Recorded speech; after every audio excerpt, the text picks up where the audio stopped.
Samajwadi party ने भी एक ही परिवार के 5 लोग संसद के सदस्य बनाए हैं। इस बात को कैसे बचाव करेंगे अखिलेश यादव? अब जवाब दे दीजिए राजकुमार भाटी जी। तंत्र के लिए चिंता की बात तो यह है कि देश के प्रधानमंत्री सवाल पूछ रहे हैं। प्रधानमंत्री को तो जवाब देना चाहिए।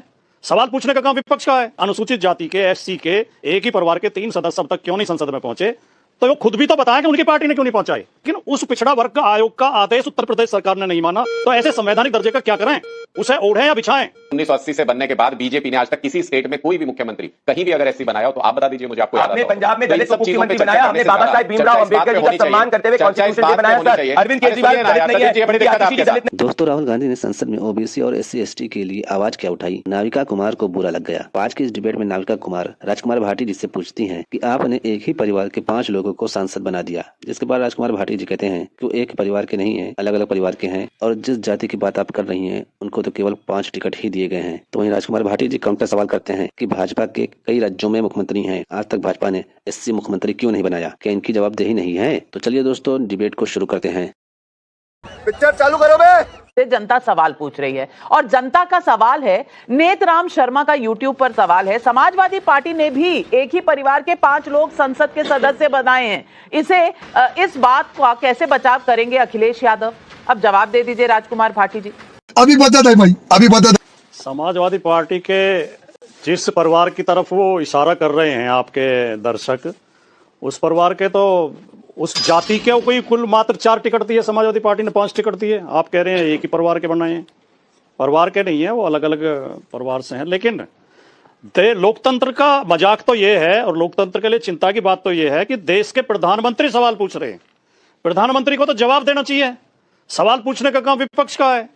अगर प्रधानमंत्री, हमारे माननीय प्रधानमंत्री जी को इस बात की चिंता है कि अनुसूचित जाति के, एससी के एक ही परिवार के 3 सदस्य अब तक क्यों नहीं संसद में पहुंचे, तो वो खुद भी तो बताया कि उनकी पार्टी ने क्यों नहीं पहुंचाए। बात तो सही है। यह सारी जिम्मेदारी विपक्ष की है। और आज का मैं उनका भाषण सुन रहा था, उन्होंने बड़े गर्व के साथ ये कहा कि हमने पिछड़ा वर्ग आयोग को संवैधानिक दर्जा दिया, लेकिन उस पिछड़ा वर्ग का आयोग का आदेश उत्तर प्रदेश सरकार ने नहीं माना, तो ऐसे संवैधानिक दर्जे का क्या करें? उसे ओढ़ें या बिछाएं? उत्तर प्रदेश सरकार ने शिक्षक भर्ती में ओबीसी वर्ग के साथ खुली बेईमानी की। जो प्रतियोगियों ने शिकायत की उत्तर प्रदेश राष्ट्रीय पिछड़ा वर्ग आयोग में, राष्ट्रीय पिछड़ा वर्ग आयोग ने जांच पड़ताल करने के बाद आदेश दिया बाकायदा कि ओबीसी के साथ बेईमानी हुई है, कुछ भर्तियां और की जाएं ओबीसी की उन पदों पर, शिक्षकों पर। उत्तर प्रदेश सरकार ने उसे माना ही नहीं उस आदेश को। तो ये काहे का संवैधानिक दर्जा है? ऐसी बेईमानी पहले तो नहीं होती थी।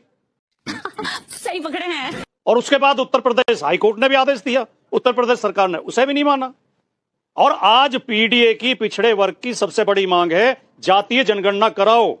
कांग्रेस उस मांग के समर्थन में खड़ी है, कांग्रेस उसका समर्थन कर रही है। तो मुझे बता दीजिए ना, अगर कांग्रेस उसका समर्थन कर रही है, बहुत अच्छी बात है। तो श्याम कुमार भरवे जी, मुझे बता दीजिए, तेलंगाना में तो जाति जनगणना हो गई, कास्ट सेंसस आ गया। अब मुझे बता दीजिए, पिछड़े वर्ग के चीफ मिनिस्टर कब ले आएंगे? क्योंकि वहां पर जो चीफ मिनिस्टर है, ये तो अब आपके हाथ में है। वो राहुल गांधी कह रहे हैं 56% लोग पिछड़े वर्गों के हैं, लेकिन क्या मुख्यमंत्री पिछड़े वर्ग का है तेलंगाना में? करके दिखाना नहीं है, सिर्फ सवाल उठाना है। कम से कम तेलंगाना की तकदीर बदल दीजिए भरवे साहब। तो रुको जरा, सब्र करो। नविका जी, आपका प्रश्न बहुत अच्छा है और सही में आपने जो प्रश्न पूछा है उसके लिए मैं आपका शुक्रिया करना चाहूंगा। जिस तरीके से आपको पता है कि पता, मुझे पता नहीं, हो गई। राष्ट्रीय कांग्रेस के राष्ट्रीय अध्यक्ष ये पिछड़ा वर्ग से, राष्ट्रीय अध्यक्ष जो है खड़गे जी, ये दलित है। आपको पता है कि नहीं पता, मुझे नहीं पता। दलित तो फिर देश का प्रधानमंत्री भी तो ओबीसी है, वो गिनती में क्यों नहीं आता जब कास्ट सेंसस की बात करते हैं? इस देश का प्रधानमंत्री भी तो ओबीसी है, वो नहीं दिखता। सिर्फ पदों के लिए, राहुल जी ने पदों के लिए नहीं बोला है। अच्छा, जिसकी जितनी संख्या है बात है तो पदों के लिए नहीं। जब देश का प्रधानमंत्री ओबीसी रहे तो उसमें दिक्कत हो गई है। तेलंगाना में इनके कैबिनेट के अंदर कितना प्रतिशत ओबीसी रिप्रेजेंटेशन है, एससी रिप्रेजेंटेशन, एसटी रिप्रेजेंटेशन बता दीजिए। आदिवासी ओबीसी की बात कर रहे हैं। अरे आप आदिवासी की, अभी आपने 50 साल तक आदिवासी मंत्रालय नहीं बनाया। श्याम भाई देखिए, महाराष्ट्र की बात आपने 50 साल तक नहीं बनाई थी। बीच में ना बोल। सुशील कुमार सिंह, ये आपकी पूरी कैबिनेट का नाम पढ़ देता हूँ। रेवंत रेड्डी फॉरवर्ड कास्ट से आते हैं, उत्तम कुमार रेड्डी फॉरवर्ड कास्ट से आते हैं, वेंकट रेड्डी फॉरवर्ड कास्ट से आते हैं, बाबू फॉरवर्ड कास्ट से आते हैं, नागेश्वर राव फॉरवर्ड कास्ट से आते हैं, कृष्णा राव फॉरवर्ड कास्ट से आते हैं। ओबीसी को रिप्रेजेंटेशन दिया ही नहीं है। कितने ओबीसी रिप्रेजेंटेशन है बताइए? कितने दलित रिप्रेजेंटेशन है तेलंगाना के अंदर? जवाब दीजिए ना सर। क्या आपके वहां पे राहुल गांधी जवाब सुनिए और साथ ही में कर्नाटका भी बता दीजिए, हिमाचल भी बता दीजिए। मैं महाराष्ट्र से आता हूं, मैं महाराष्ट्र का बता रहा हूं आपको। ओबीसी में विलासराव देशमुख, अशोक चौहान, पृथ्वीराज चौहान, ये सारे ओबीसी नाम है। अभी आपकी सरकार दलित की बात करोगे तो देश सुशील कुमार शिंदे। मैं राहुल गांधी की राजनीतिक एंट्री जब मैं बता रहा हूं आपको कि महाराष्ट्र में हमने क्या किया है। मैं तेलंगाना में आपकी सरकार है सर, और भारत में आपकी सरकार, जब हाँ तेलंगाना में सरकार है, हम भारत सरकार है, उसको वो नहीं बोल रहा। नहीं, मुझे मेरा सवाल सिर्फ इतना है कि 55 साल अगर आपने इस देश में राज किया है तो 55 साल में अपना रिपोर्ट कार्ड बता दीजिए। नहीं हर वक्त एक ओबीसी प्रधानमंत्री से यह सवाल पूछना क्या सही है? लेकिन अनुराग ढांडा जी, एक और गंभीर बात है इस देश के राष्ट्रपति की।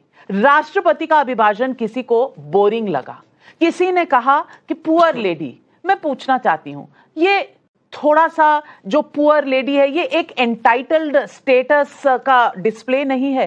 पुअर लेडी लग रही हैं, वो राष्ट्रपति हैं, वो एसटी से आती हैं, उन्होंने अपना रास्ता खुद तय किया है, कहां से कहां वो पहुंची हैं। पुअर लेडी, उनको इस तरह से कहना क्या शोभा देता है इस देश को?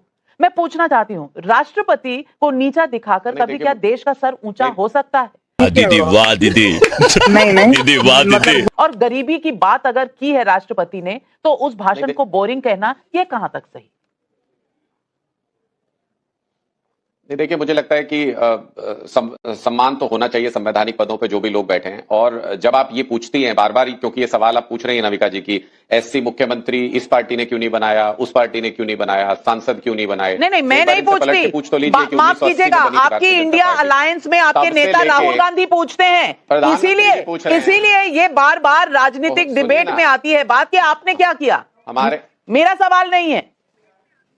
राहुल गांधी जी जो पूछते हैं उसके लिए मैं जवाबदेह नहीं हूं, नविका जी। मैं तो इस डिबेट में जो अभी इनके बीजेपी प्रवक्ता भी पूछ रहे थे कि इन्होंने क्यों नहीं बनाया, उन्होंने क्यों नहीं बनाया, मैं सिर्फ इतना कहना चाहता हूं कि 1980 से बनने के बाद बीजेपी ने आज तक किसी स्टेट में कोई भी मुख्यमंत्री कहीं भी अगर एससी बनाया हो तो आप बता दीजिए मुझे। आपको हमने पंजाब में दलित मुख्यमंत्री बनाया, हमने बाबा साहेब भीमराव अंबेडकर जी का सम्मान करते हुए कॉन्स्टिट्यूशन डे बनाया सर। अरविंद केजरीवाल दलित नहीं है, दलित नहीं है, राघव चड्ढा दलित नहीं है, आप दलित नहीं है, कैसी बात करें? पूरा कोर कैबिनेट आपका दलित नहीं है, करा लीजिए। नहीं, आप ऐसे बन जाते हैं नविका जी, आपकी जगह यही एंकर बन जाते हैं। गजब बेइज्जती है।